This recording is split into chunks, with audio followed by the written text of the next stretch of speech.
Hello guys! Welcome to our channel! Hello po! Nakasibangot na kasama ko. For today's video po, mag-open po tayo ng parcel from Lazada. So, ayan.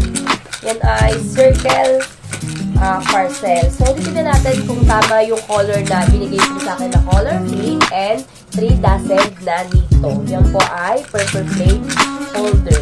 Ayan. Ang hirap naman hulaan, diba? Bilog na bilog. So, hi! Hi! So, ayan. Nawawala po yung ating gunting. So, kaya nilagay ng pulilit ko ito. Hello po! Hey! What's up?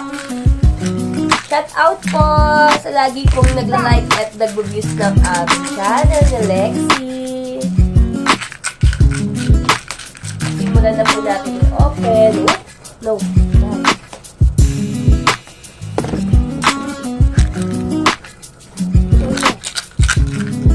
Doon lang ito, ha? Okay?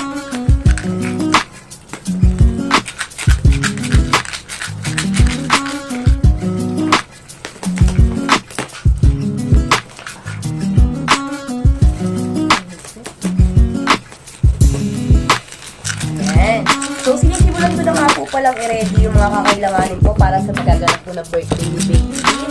Ayan, inuunti-unti ko na para hindi mabigat sa bulsa. Ayan yung mga technique. Sa mga Hokage technique para hindi tayo mabigatan mga mami sa mga binibil. Ayan! Nice one, seller. Thank you!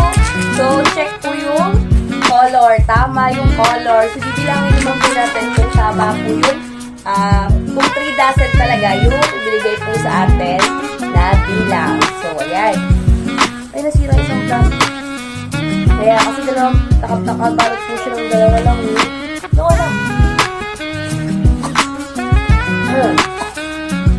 Buo-buo ka pa.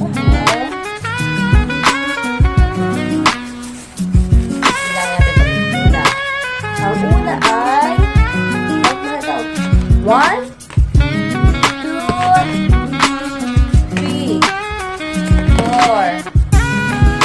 5, 6, 7, 8, 9, 10, 11, 12. Okay. 1 dozen.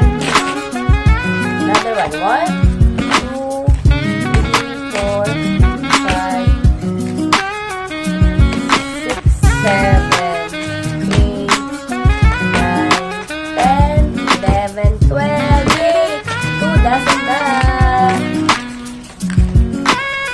Tamang bilang natin sa cell. 1, 2, 3, 4, 5, 6, 7, 8, 9, 10, 11, 12. Yay! Thank you, seller! Tama po yung color at saka yung order na 3 dozen po. Guys, ano lang siya, 75 pesos, ano na siya, 12 pieces na. So, 1 dozen, 75 pesos only. Ayan, napakamura niya, oh, yan. So, bago ako nag-check out nga po pala sa mga online apps na yan, ayan po ay aking double check kung wala. Kailangan pa din i-check yung mga reviews, kung magaganda pa yung mga feedback ng mga customer nila, and ito ka mahal. And yung, and syempre, yung star, kung ano yung rate sa kanila ng mga buyers nila. Then, thank you so much, seller. Napakabait na nagdi-deliver din po ng Lazada po dito sa aming barangay. So, ayan po.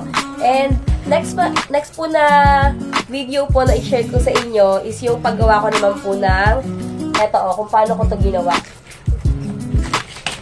Eto, yan. Eto, yan. Para sa magaganap na candy corner ng aking baby yan. Ayan, ay candy tower kung tawagin, guys. So, sa next ano ka na yan, inuunti-unti ko na siya para hindi ako mahirapan kasi alam ko na wala na lang makakatulong, gumawa ko lang talaga.